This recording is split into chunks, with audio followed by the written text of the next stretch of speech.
offensive rebounds is never a good situation for you.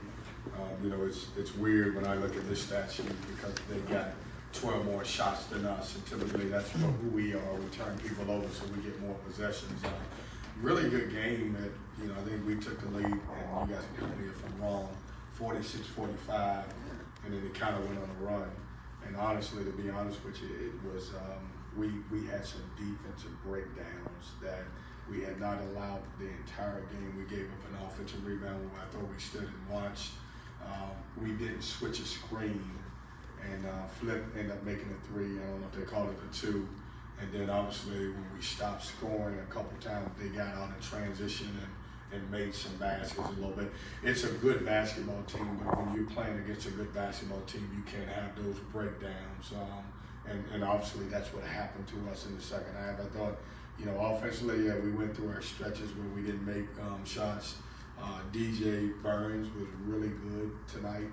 I really wanted to win the game because of the way he played. But I know we had moments where, the one-day prep kind of showed because in the second half we didn't do a good job of following our scouting reports. And give Duke credit. I thought they responded. I thought they made shots. You can have mistakes against certain teams, but not the really good ones. And the really good ones really make you pay. And I thought they made us pay for the mistakes that we made down the stretch. So, questions? John said after the game that they really didn't want to try to double DJ Burns in this game because they didn't want to give up three-pointers. You guys only attempted 8 before the final one there by not only. Do you feel like that was kind of a hindrance at times, the ball getting stuck there too?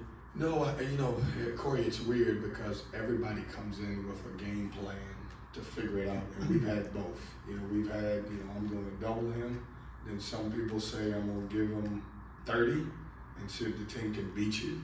And some people will give a mixed bag of it, and we're going to double him after 1 or 2 dribbles. And in this situation, they decided not to. I just thought they did a good job of on every ball screen getting over those ball screens and not going under anything and making it tough. Horn has played so well, and so he's going to garner so much attention. And I think sometimes people are staying with him on traps and all that other stuff. But I don't necessarily think that because it went through DJ. I just thought they did a good job of defending the three-point line.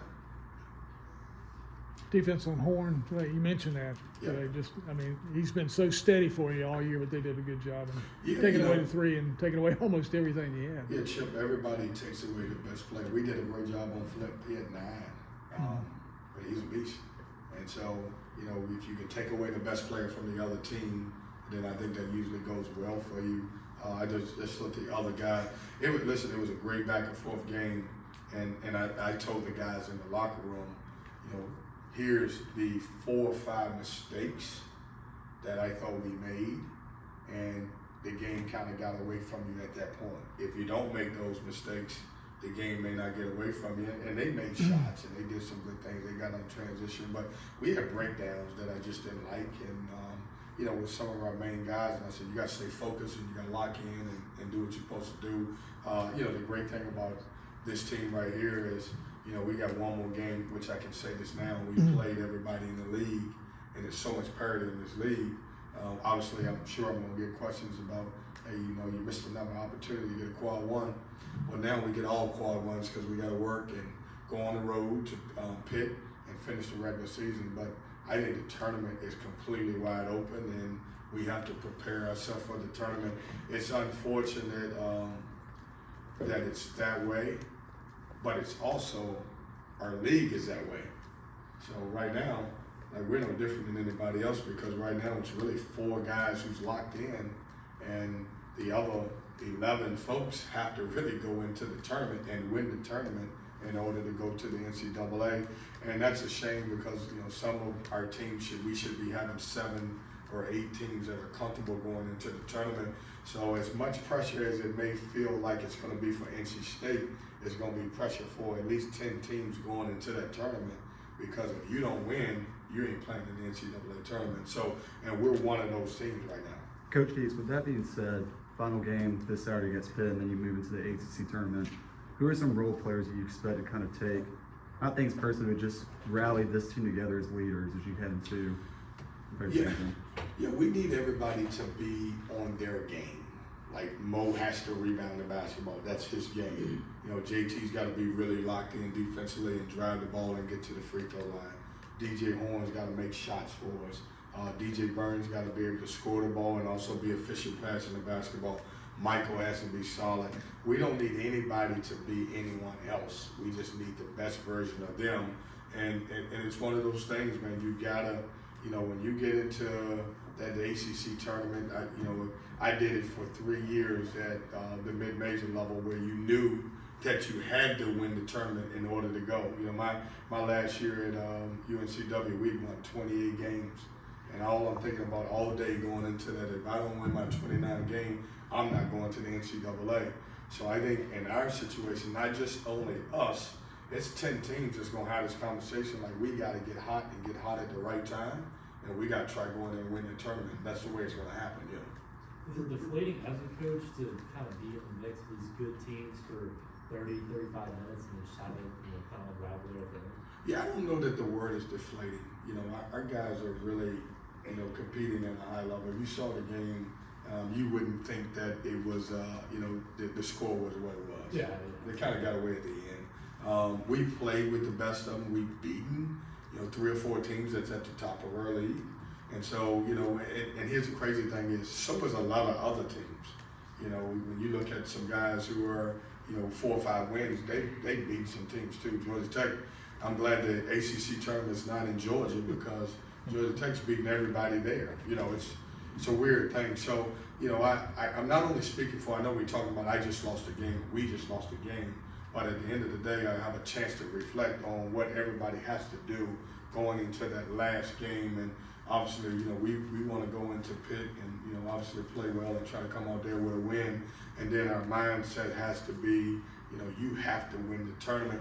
And like I told you guys, the unfortunate thing is that it's a bunch of guys that are sitting in our same situation, and that it should be that way, but that's the way it is. You mentioned odds are kind of stacked against you, Kevin, talking about being the ACC tournament. Did you feel like tonight would have been something you could have hang your hat on for the season, just for the momentum march of the program?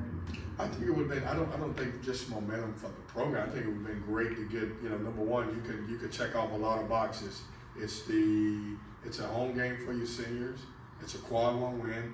It's against a really good ranked team. I think there was a lot of opportunities there, and obviously we didn't take advantage of the opportunities. You mentioned the defensive breakdowns. Was there any like common theme you saw, especially in the second half when Duke was able to get away? We did some weird things. For example, Flip's been setting ball screens all night. We never gave him a pick and pop, and he didn't get any of those in the first half. And we went at him, DJ Burns, and got him in foul trouble. He was just playing an okay game. He would have had probably 6 points.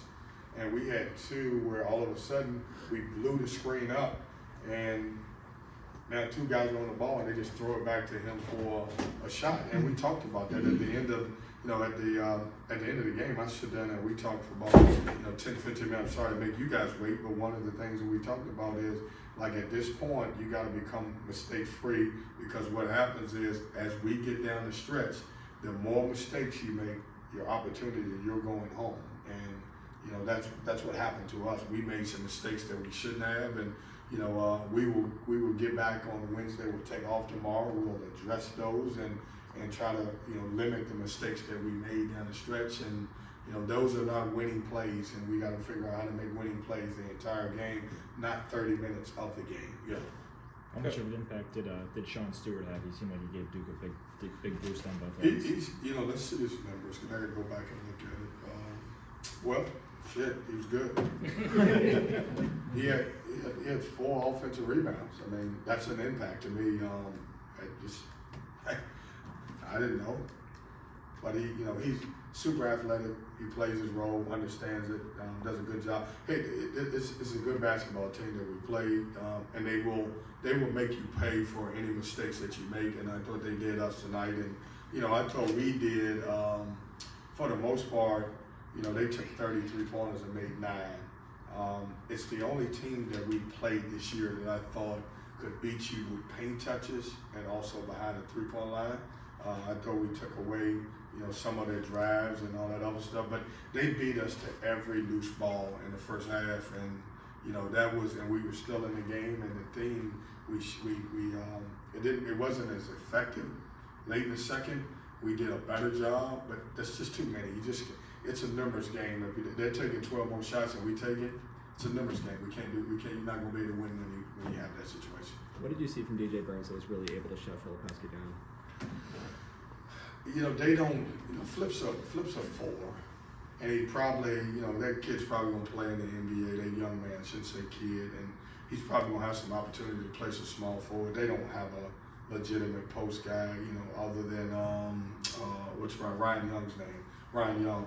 And so we knew that we could get advantage on it. The disadvantage is they were going to put us in ball screens. So it's a chess match. And, where he scores, and we're going to bring him out and make him get in ball screens. And I thought we did a good job for most of that part of it. But he's as efficient. He didn't like the way that he played the last couple of games. He and I, after shoot around, had a conversation and talked about how can you stay on the floor. And I was like, will you stop just slapping down on every guard that drives?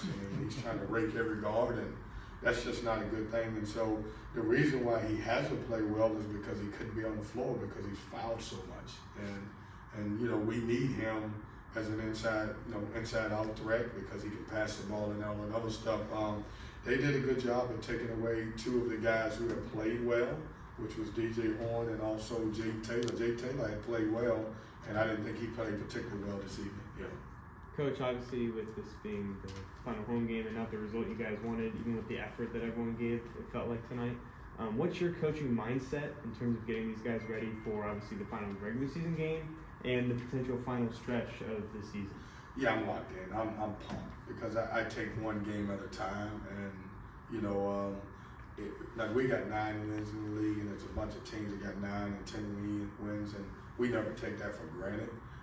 We still have some opportunities in front of us, and if I thought that the league was so top heavy going into the ACC, my mindset would be a little bit different. But I don't think that there's anyone on our schedule that we can't beat. Now, the flip side is everybody can beat you too. And I know everybody's looking around the country and saying the ACC is like that, but I just think it's a lot of parity this year, and that you're going to have a bunch of teams with 9, 10, and 11, 2 game separation up and down in this league. And, we will prepare for a good Pitt team. When did Pitt play tomorrow, I'm assuming, because they didn't play tonight, and obviously get a chance to see them and get ready for those guys and finish the final game, and then everybody will lock in for the ACC tournament. Thanks, Coach.